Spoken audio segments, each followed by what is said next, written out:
Can I park a food truck anywhere in the state of Georgia? Well, if you are a food truck entrepreneur or you're becoming one, you need to know for sure about this particular aspect of your business because you can't just necessarily park a food truck anywhere you please in the state of Georgia. There's a bit of some regulations and rules behind it. Now, in this video from Food Truck Freaks, I'm actually going to give you a few examples of some of the permits and statewide and local regulations you need to be aware of in order for this to actually happen. So let's start with the statewide. So there are some statewide regulations in parking your food truck. In Georgia, the starting point for any food truck operator is understanding the state level regulations. Now, these are primarily concerned with food safety and public health. The Georgia Department of Public Health mandates actually that all food service establishments, including mobile units like a food truck, must adhere to the state's food safety rules. Now, this is an important role when it comes to parking, and I'm going to explain to you why in just one second. This includes obtaining that food service permit, which requires an inspection of your food truck to ensure that it meets health and safety standards. Now, the cost of the permit varies by county, though, typically ranges, though, about $100 to $300 annually. Additionally, operators must have a certified food safety management on staff.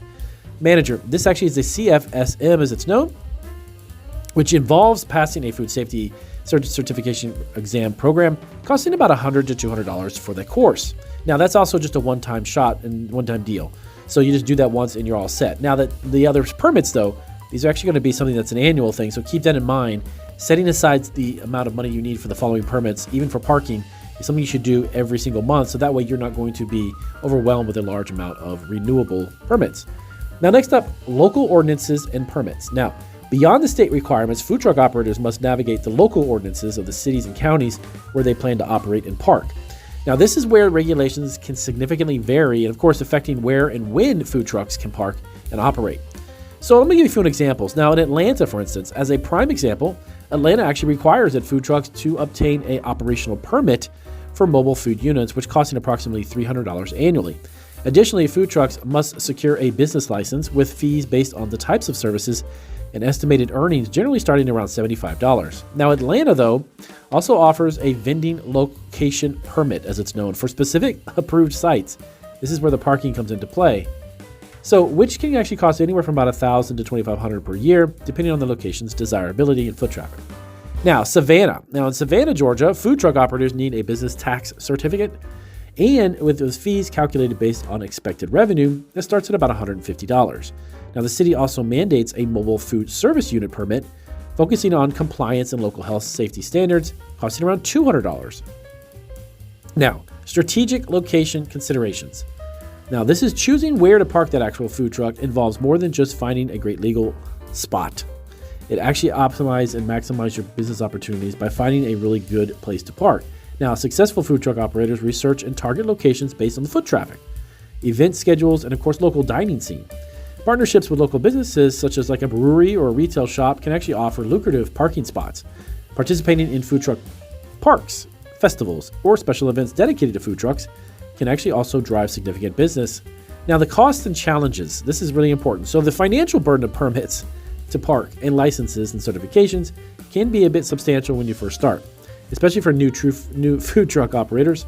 Initial setup for the cost, including state and local permits, can exceed sometimes over $1,000. Now, not accounting for the investment in the truck itself and, of course, operational expenses. Additionally, the challenge of understanding and complying with these varied regulations across different municipalities can be a bit overwhelming. Next up would be the compliance and enforcement. Now, failure to comply with the local state regulations can actually result in fines for your parking permits and revocation of those permits and the inability to operate your food truck. So keep in mind that when you're getting these parking permits, you want to ensure that they are actually something that you're following through with and, of course, complying with, because you can actually lose your license and it's a bit overwhelming because your food truck is probably your source of income. So regular communication with local health departments and municipal offices is essential for maintaining compliance, of course, and adapting to new regulations as they pop up. So to wrap it up, operating a food truck in Georgia presents a promising business opportunity, but it does come with, of course, a complex array of regulatory hurdles, just like any food business, actually. I even went through the same thing in Georgia when I started my food business.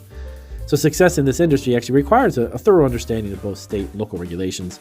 But be careful. Financial planning to cover any permits or license costs throughout the year. As I mentioned in the introduction of the video, you want to follow up with it. Put some money aside so you have money available.